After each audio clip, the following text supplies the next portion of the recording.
नमस्कार, म क्षितिज सुवेदी। यो क्लासमा चाहिँ यो पर्सेन्टाइलको क्वेसन सल्भ गर्दैछु है। प्रिभियस क्लासमा चाहिँ यो क्वेसन कसरी चिन्ने हैन, पर्सेन्टाइलको क्वेसन कसरी सल्भ गर्ने अनि यो क्वेसन के मागेको हुन्छ, के सोधेको हुन्छ त्यो बारेमा कुरा गरेको थिएँ। अब यसमा क्वेसन सल्भ गर्ने क्रममा यहाँनिर मसँग लिएको क्वेसन छ, यो एक्जाममा सोधेको क्वेसन हैन। So from the following distribution of income of 1500 persons भनेको छ, find the lowest income of richest 60% of the person. Find the lowest income of richest 60%। अब प्रिभियस क्लासमा पनि भनेको थिएँ मैले, यस्तै भनेपछि रिचेस्ट 60% भनेपछि हामीले रिचेस्ट 60% भने कसलाई बुझ्नु पर्यो, फ्रिक्वेन्सी डिस्ट्रिब्युसन कुरा गर्दाखेरि भेरिएबल सबभन्दा कम यता हुन्छ र यहाँसम्म पुग्दा सबभन्दा ठुलो बढ्दै जाने क्रममा हुन्छ हैन। अनि पछि 20% सरी 60% मान्छे रिचेस्ट छ, रिचेस्ट यो साइडमा गयो, 60% मान्छे रिचेस्ट छ अरे, यति पर्सेन्ट मान्छेलाई रिचेस्ट मान्यो, त्यसको लोएस्ट सोध्यो भने लोएस्ट हुन्छ यो ठाउँमा पर्ने मान्छे हैन।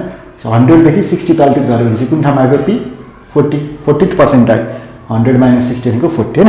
मैले प्रिभियस क्लासमा यसको एकदम डिटेल इन्फर्मेसन दिएको थिएँ, डिटेल क्लासको भिडियो बनाएको छु, कसरी चाहिँ हामीले पर्सेन्टाइलमा सोधेको भ्यालु पत्ता लगाउने हैन। त्योबाट आइडिया लिन सकिन्छ, जसको चाहिँ मैले लिङ्क डिस्क्रिप्सनमा राखेको छु। अब फर्स्ट कन्डिसन यहाँनिर सोध्यो लोएस्ट इन्कम रिचेस्ट 60% भने चाहिँ P40 निकाल्नु पऱ्यो। त्यसको लागि त मलाई के चाहियो भन्दा क्युमुलेटिभ फ्रिक्वेन्सी निकाल्नु पऱ्यो। एक्स दिएको छ, एफ दिएको छ, सीएफ निकाल्नु पऱ्यो।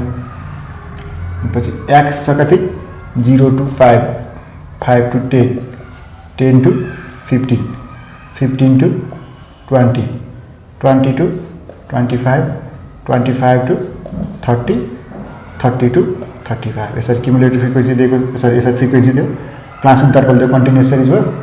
यसको फ्रिक्वेन्सी 100, 150, 140, 550, 200, 75 र 25 चाहिँ यसलाई एड गरिदिउँ। क्युमुलेटिभ फ्रिक्वेन्सी निकाल्नु 100 भइहाल्यो, 100 250, त्यसपछि यो भयो 400 हैन, त्यसपछि 400 भयो,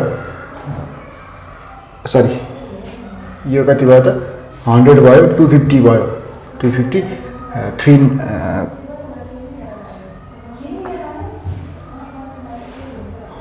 यो 400 फ्रिक्वेन्सी है, यसलाई यसो राखौँ न। 100 150 यो 400 छ फ्रिक्वेन्सी, त्यसपछि यो 550 छ, यो 450 भनौँ, 450 फ्रिक्वेन्सी 100 150 400 550 200 75 र 2500 भनेपछि 100 भयो, 100 र यसले 250 भयो, 250 र 450 ले यहाँ भयो यो 6 यो 400 मात्र, यो 400 इन्च कति भयो त, अन्त 650 भयो, 650 र 550 ले यो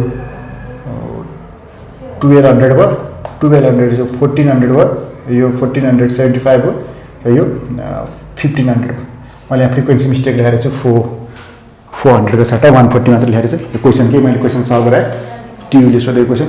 अब यति भइसकेपछि क्युमुलेटिभ फ्रिक्वेन्सी निकाल्ने हैन। अब मलाई चाहियो कति भन्दा यो मैले भनेको थिएँ नि, लोएस्ट इन्कम अफ रिचेस्ट 60% भने कति रहेछ त, लोएस्ट इन्कम अफ रिचेस्ट 60% भनेको यदि 60% मान्छेलाई चाहिँ के मान्ने भन्दै रिचेस्ट मान्ने हो भने त्यसको गरिब कति भनेको कि हैन। 60% रिचेस्ट मान्ने, त्यसको गरिब मतलब लोएस्ट। 60% रिचेस्टको चाहिँ लोएस्ट कति, P40 भयो। मैले प्रिभियस क्लासमा पनि यसको बारेमा डिटेल एक्सप्लेन गरेको थिएँ। पछि अब P60 निकाल्नु पऱ्यो, सरी P40 निकाल्नु पऱ्यो। P40 को लागि 40th n/100 क्लास भयो। पछि अब यो 40 इन्टु n भनेको अहिले मेरो भयो कति त, n भनेको 1500 अपन 100 भनेको यो 100 र क्यान्सल हो, 600 क्लास आयो हैन। 600 क्लास भने कहाँ लाइज गरेको त, 600 यसमा लाइज गरेँ भनेपछि P40 लाइज चाहिँ कहाँ आउँछ 10 to 15 मा भयो। पछि अब 60th पर्सेन्टाइलको 40th पर्सेन्टाइलको फर्मुला कति त, P40 = EL + 40 n/100 - CF upon F * H। भनेपछि EL भनेको 10 to 15 चाहिँ 10 भइहाल्यो, 40 n/100 भनेको 600 भर्खर निकालेछु। CF भनेको एक स्टेप माथिको 250 अपन F भनेको फ्रिक्वेन्सी हो, फ्रिक्वेन्सी कति छ 400 इन्टु हाइट भनेको कति छ त, हाइट भनेको 5 को हाइट छ। यसरी सल्भ गर्दा यसको भ्यालु चाहिँ आउँछ कति भन्दा P40 को भ्यालु आउनुभयो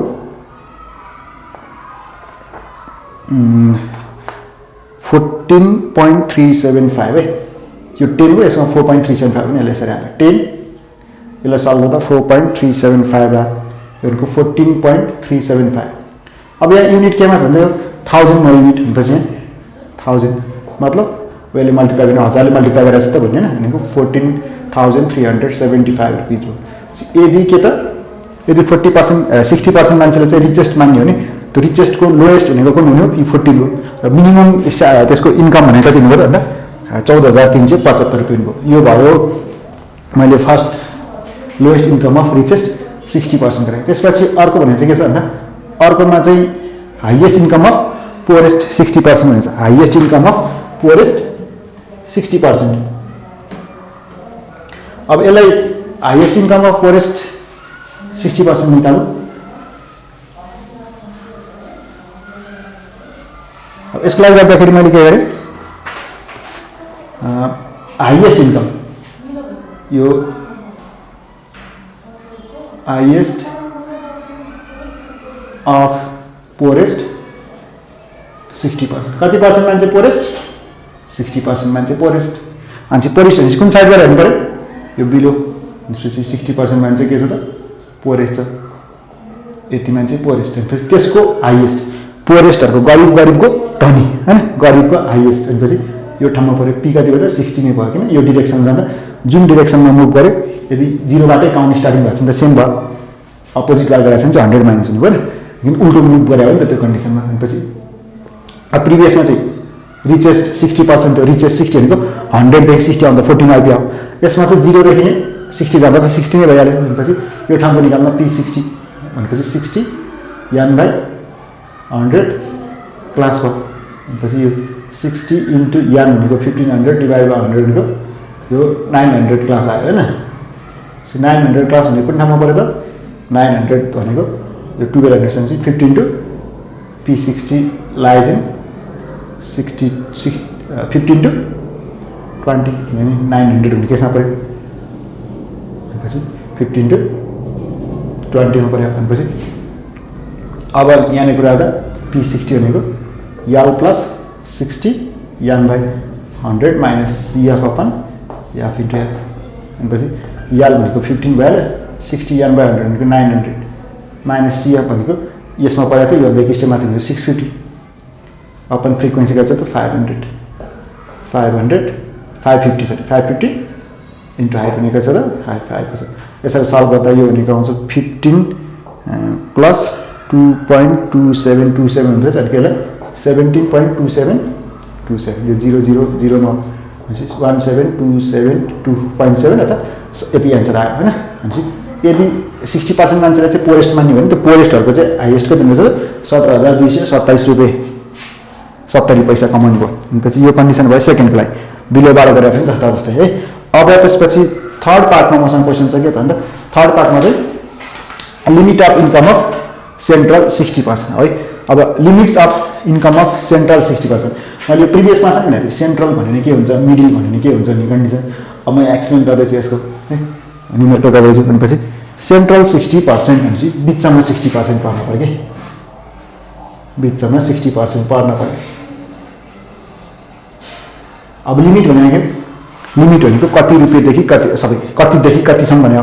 अहिले कन्डिसनमा के भनेको छ नि limit of income of central 60% of person भनेको यो डाटामा हैन, यहाँ दिएको डाटामा चाहिँ कति रुपैयाँ इन्कम भएको मान्छेदेखि कति रुपैयाँसम्म भएको मान्छे लियो भने टोटल मान्छे कति पर्सेन्ट पर्छ त टोटल मान्छेको 60% पर्छ भने कति रुपैयाँ कमाउँदै कति रुपैयाँ भनेपछि मैले यो ठाउँको कमाइ हुने मान्छेदेखि यो ठाउँको कमाइसम्म हुने मान्छेले पनि बिचमा कति पर्सेन्ट पर्छ 60% पर्छ। अब यो ठाउँ कुन भयो त, यो ठाउँ कुन भयो, यो ठाउँ कुन भयो भन्दा सेन्ट्रल 60 यहाँदेखि यहाँसम्म 60% टोटल 100% भयो, त्यसमा 60% ले ओगटिसक्यो भनेपछि बाँकी कति पर्सेन्ट हो त रिमेनिङ 40%।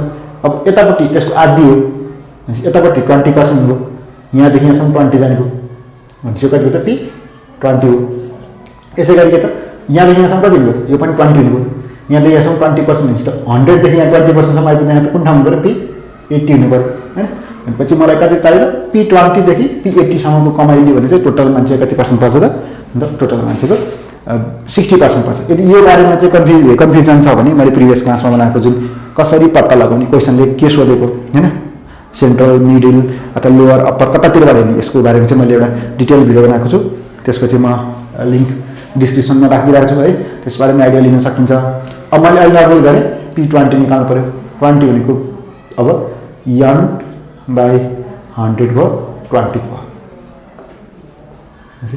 यो 20 इन्टु n भनेको त 1500 अपन 100 भनेको 300 क्लास भयो। अनि 300 भनेको कुनमा पऱ्यो त? अन्त अहिलेको लागि 300 भनेको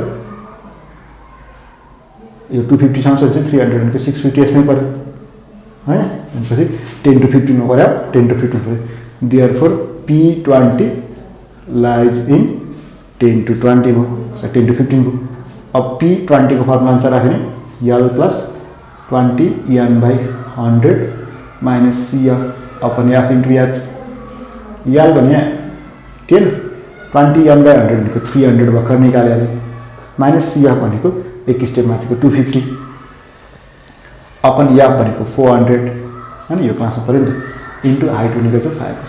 यसलाई सल्भ गर्ने यो 10 plus 0.625 हुन्छ क्यारे है। अनि पछि यो भनेको 10.625 भयो, यो के मतलब 000। अनि पछि यो आयो, यसलाई घटाउने ₹16,250 है, यसरी भयो।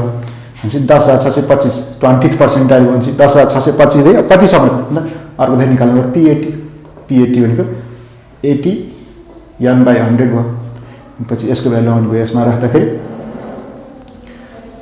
80 इन्टु n भनेको 1500 अपन 100 भनेको यो भनेको आउने भयो 1200 क्लास। भनेपछि 1200 भनेपछि कहाँ पऱ्यो त? 15 to 20 मा पऱ्यो। अनि पछि L P80 equals to L plus 80 n/100 minus CF upon F into H। भनेपछि L भनेको 15 प्लस हैन, यो 15 to 20 पऱ्यो नि त, 1200 भनेपछि या 1200 यो या 80 भनेपछि 1200 माइनस CF भनेको एक स्टेप माथिको 650 अपन फ्रिक्वेन्सी कति छ त? फ्रिक्वेन्सीको 550 इन्टु H भनेको 5 छ। भनेपछि यसलाई सिम्प्लिफाई गर्दा 15 प्लस 5 भनेको त्यहाँ 20 आयो। 20 के भयो 000 भनेपछि ₹20,000। पछि कतिदेखि कतिसम्म कमाउनु पऱ्यो त अन्त? लिनु पऱ्यो त अन्त 10,625 देखि 10,000। यो ठाउँमा कमाउने मान्छे कति भयो इन्कम? यो ठाउँमा कमाउने 10,625। यो ठाउँमा कमाउने मान्छेको पढ्ने ठाउँको मान्छेको इन्कम कति हो? 20,000। अनि पछि so limit of central 60% of the person, limit of income of equals to rupees कति भयो त? 10,625 to rupees 20,000। यसरी यो डाटाबाट 10,625 देखि कतिको त 20,000 सम्म कमाउने मान्छेले हो भने चाहिँ टोटल मान्छेको कति पर्सेन्ट त? 60% पर्छ। अहिले लिमिट भयो, यहाँ सेन्ट्रलको सट्टा के भन्न सक्छ अर्को? Middle. Find the limit of income of middle 60% भन्न सक्यो। अथवा कहिले यहाँ लिमिटको सट्टा अर्को वर्ड के आउन सक्छ? रेन्ज आउन सक्छ। रेन्ज हान्जेल गर्ने यहाँसम्म चाहिँ गर्नै पऱ्यो। यो दुईवटा भ्यालु निकालिसकेपछि दुईवटा बाउन्ड्री हैन, अप्पर र लोअर लिमिट निकालिसकेपछि अब यहाँ रेन्ज, यदि रेन्ज सोध्यो भने चाहिँ रेन्ज भन्छ 20,000 upper value minus lower value. यसरी माइनस गरेर चाहिँ माइनसको दुईवटा सब्ट्र्याक्ट गरेर चाहिँ यहाँ कति आउँछ त्यो भ्यालु लेखेर गर्दा है। भनेपछि यो अहिलेको लागि गर्दाखेरि जस्तै 9,475 रुपियाँ हैन। अनि यो कन्डिसन आउनु 9,375 होला नि, 375 रुपियाँ। पछि यदि रेन्ज भन्छ भने चाहिँ अप्पर माइनस लोअरको हटाएर राख्नु पऱ्यो, लिमिट भन्छ भने चाहिँ यतिदेखि यति भनेर राख्नु पऱ्यो है। यसरी क्वेसन सोध्न सक्छ, मिडल, सेन्ट्रल, रेन्ज, लिमिट अथवा यो कसरी गर्ने भन्दा मैले क्वेसन सल्भ गरेँ प्रिभियस क्लासमा। यसको इन्ट्रोडक्सन दिएको थिएँ, कसरी गर्ने, क्वेसन कसरी चिन्ने त्यो बारेमा इन्फर्मेसन बनाएको थिएँ, भिडियो बनाएको थिएँ। अब चाहिँ अहिले चाहिँ क्लासमा क्वेसन सल्भ गरेँ। बाँकी क्लासमा अरू क्लासहरूमा चाहिँ यस्तै रिलेटेड अरू क्वेसन सल्भ गर्छु। यो क्लास यति नै, थ्याङ्क यू।